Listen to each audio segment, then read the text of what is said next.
चलिए आज हम एक टॉपिक के बारे में बात करते हैं जो है लिव इन रिलेशनशिप्स के बारे में, कि ये जो रिलेशंस हैं ये आगे चल के कैसे साबित होते हैं और इन पर जो लद्दाख हाई कोर्ट ने उसने क्या फ़ैसला जो है वो सुनाया है और इनके कुछ नकारात्मक प्रभावों के और इस जो न्यूज़ के कुछ जो मेन जो पॉइंट हैं उनके बारे में बात करेंगे।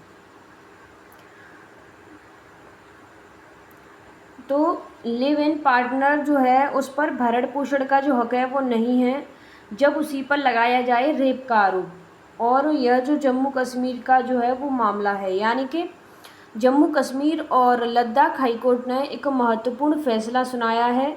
अदालत ने कहा है कि यदि किसी लिव इन पार्टनर पर रेप का आरोप लगाया गया है तो उससे पीड़िता को उस पार्टनर से भरण पोषण यानी कि मेंटेनेंस जो है उसका दावा वो नहीं कर सकती। इस मामले में एक महिला ने अपने जो पार्टनर है लिव इन पार्टनर पर शादी का झूठा जो दावा है उसको करके रेप करने का जो आरोप है वो लगाया था। महिला ने सीआरपीसी की धारा 125 के तहत भरण पोषण का दावा जो है वो भी किया था। हालांकि कोर्ट ने कहा कि अगर पार्टियों ने पति पत्नी की तरह एक साथ रहने का दावा किया है तो वही सहवास रेप का आधार नहीं हो सकता, चूँकि आरोपी को महिला की शिकायत पर आईपीसी की धारा 376 के तहत दोषी ठहराया गया था, इसलिए उसे भरण पोषण देने के लिए उत्तरदायी नहीं ठहराया जा सकता। हाईकोर्ट ने ट्रायल कोर्ट के अंतरिम भरण पोषण देने के जो फैसले हैं उसको भी रद्द कर दिया है। अब हम बात करेंगे इसके मेन पॉइंट्स के बारे में। जम्मू कश्मीर और लद्दाख हाईकोर्ट के फैसले के जो मुख्य बिंदु हैं उनके बारे में। तो भरण पोषण का जो अधिकार है वो नहीं है। जैसे हाईकोर्ट ने फैसला सुनाया है कि एक महिला अपने लिव इन पार्टनर से भरण पोषण यानी कि मेंटेनेंस का दावा नहीं कर सकती यदि उसी पार्टनर पर उसने जो बलात्कार है जो रेप है उसी का आरोप लगाया हो। पति पत्नी का संबंध नहीं। जैसे कोर्ट ने कहा कि अगर किसी पुरुष पर महिला की शिकायत के आधार पर आईपीसी की धारा 376 के तहत बलात्कार का आरोप लगाया जाता है तो उसे भरण पोषण के लिए पति नहीं माना जा सकता। सहवास को अपराध नहीं जो है वो माना जा सकता। जैसे कोर्ट ने यह भी कहा है कि अगर पार्टियों ने पति पत्नी की तरह साथ रहने का दावा किया है तो वही सहवास आईपीसी की धारा 376 के तहत बलात्कार का जो आधार है वो नहीं हो सकता। ट्रायल कोर्ट के फैसला जो है उसको रद्द कर दिया। जैसे इस मामले में हाई कोर्ट ने ट्रायल कोर्ट के जो उस उद्देश्य को रद्द कर दिया है जिसमें महिला के लिए अंतरिम भरण पोषण की जो मंजूरी थी वो दी गई थी, उसको रद्द कर दिया है। अब अगर हम बताएं लिव इन रिलेशनशिप्स के बारे में तो ये क्या है, तो जो लिव इन जो रिलेशनशिप्स है ये जिसे सहनिवास या सहजीवन भी हम कह सकते हैं, यह एक ऐसी व्यवस्था है जिसमें दो वयस्क लोगों जो रोमांटिक रिश्ते में रहते हैं बिना किसी शादी किए साथ ही घर में रहते हैं। जैसे इन रिश्ते में जोड़े शादीशुदा जोड़ों की तरह ही अपनी जिम्मेदारियां, खर्च और जो भावनात्मक अंतर्गता है उसको साझा करते हैं। लिव इन जो रिलेशनशिप है, कई जोड़े शादी से पहले एक दूसरे को बेहतर तरीके से समझने या देखने या लिव इन में रहना जो है उसको पसंद करते हैं कि क्या वे एक साथ जीवन बिताने के लिए अनुकूल हैं या नहीं है। हमारा जो संविधान है, भारतीय संविधान, उसमें लिव इन जो रिलेशनशिप है इसके बारे में कोई प्रावधान जो है वो नहीं दिया गया है। हालांकि भारत के जो सर्वोच्च न्यायालय है कई फैसले के माध्यम से लिव इन के संबंधों को कानूनी जो मान्यता है वो दी है। जैसे लेकिन भारत के सर्वोच्च न्यायालय ने कई जो फैसले हैं उनके माध्यम से लिव इन के जो संबंधों को कानूनी मान्यता दी है। जैसे भारतीय संविधान के अनुच्छेद 21 के तहत उन्हें जीवन के अधिकार के हिस्से के रूप में जो है वो स्वीकारा है। यानी कि हमारे सर्वोच्च न्यायालय ने अनुच्छेद 21 के तहत जीवन के अधिकार के रूप में लिव इन जो रिलेशनशिप है उसको स्वीकारा है।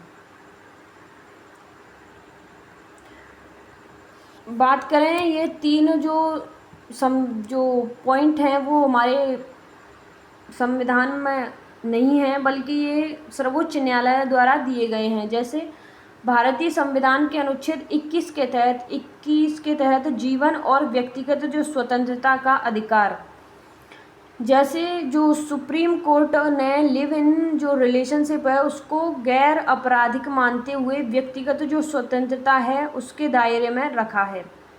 वहीं घरेलू हिंसा से महिलाओं को संरक्षण अधिनियम 2005 की बात करें तो यह अधिनियम लिव इन जो रिलेशनशिप है उसमें रहने वाली महिलाओं को भी सुरक्षा प्रदान करता है, जैसा कि सुप्रीम कोर्ट ने अपने फैसलों में कहा था।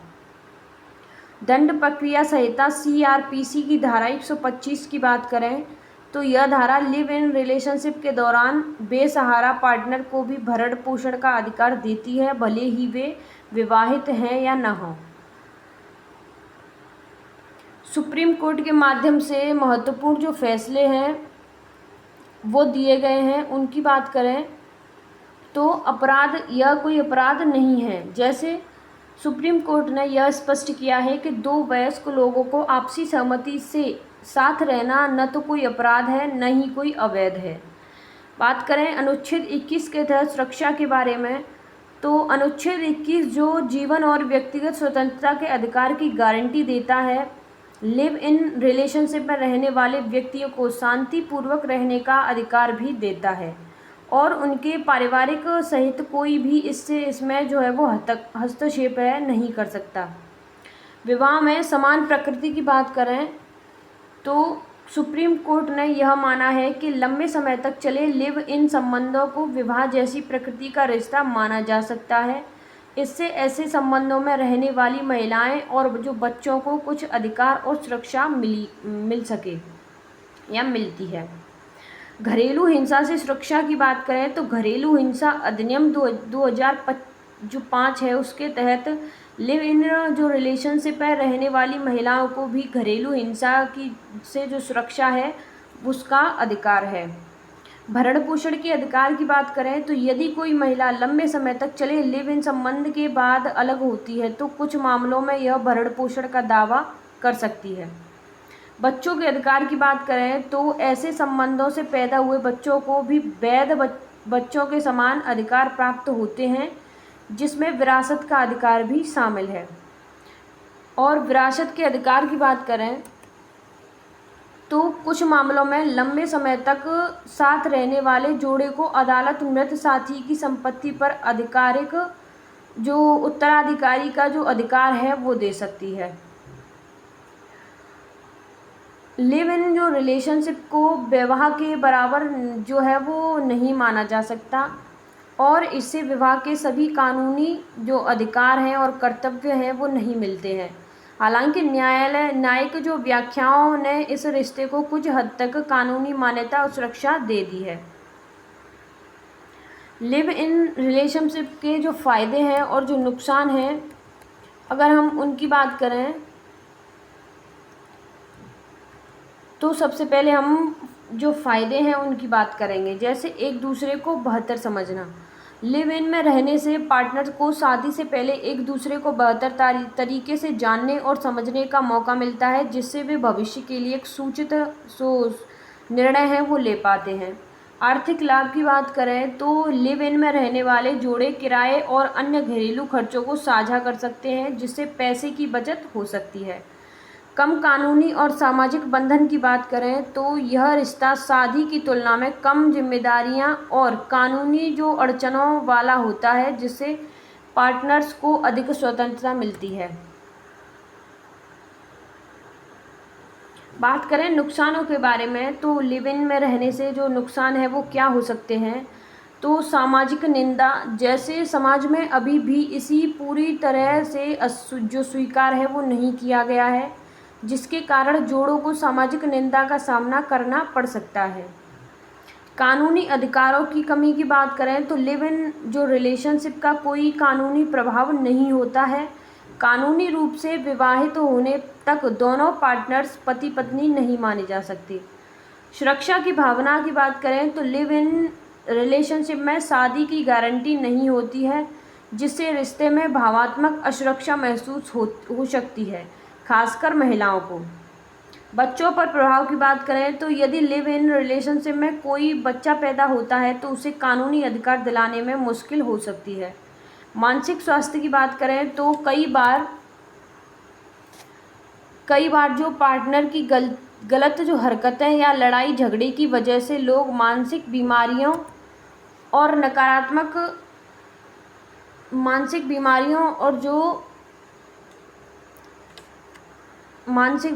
जो गलत जो फहमियां हैं वो पैदा होती हैं।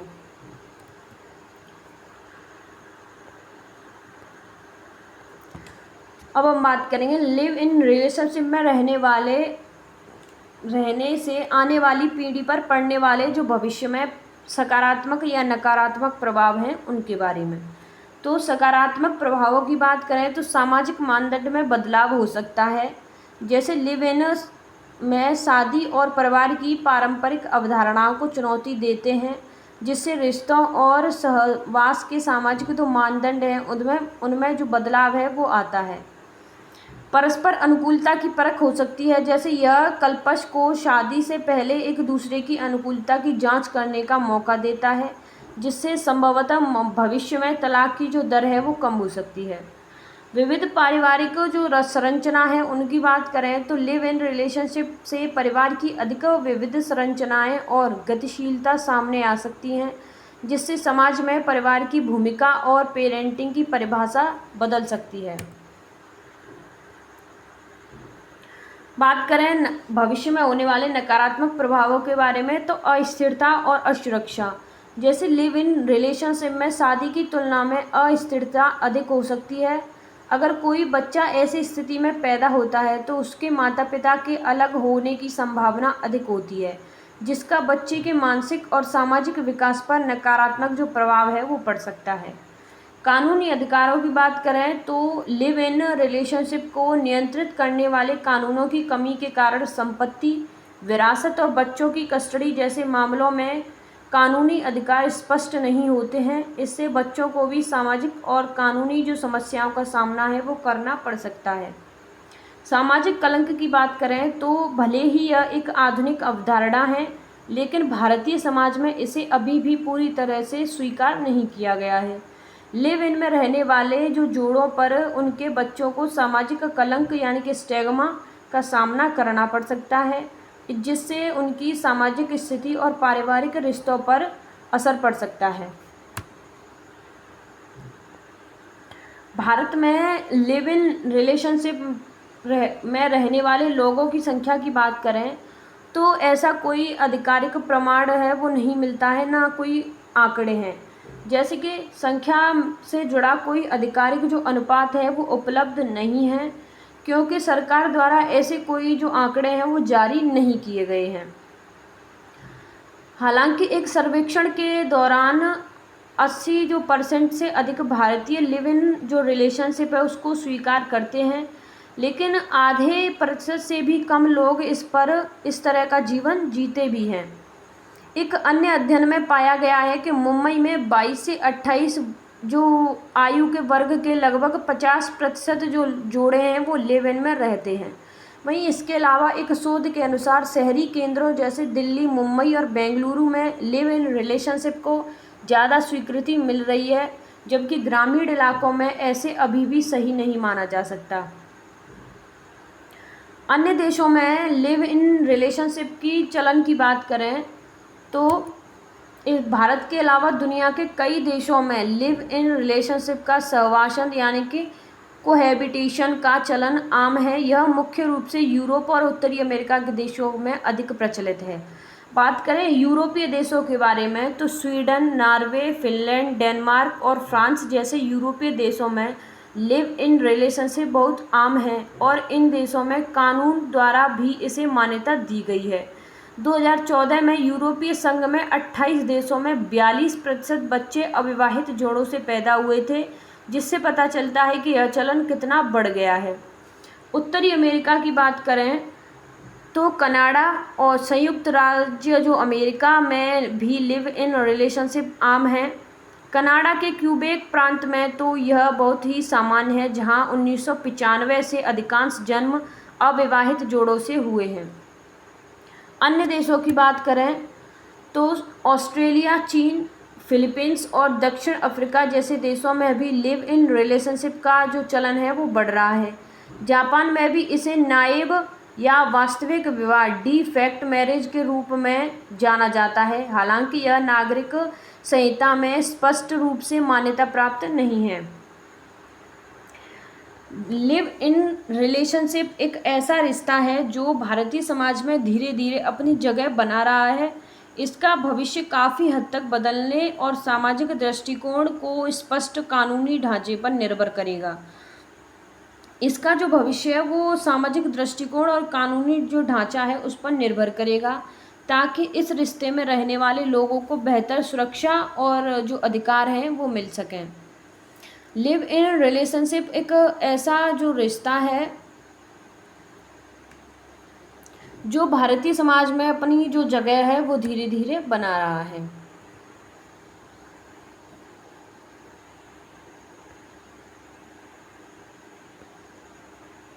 धन्यवाद।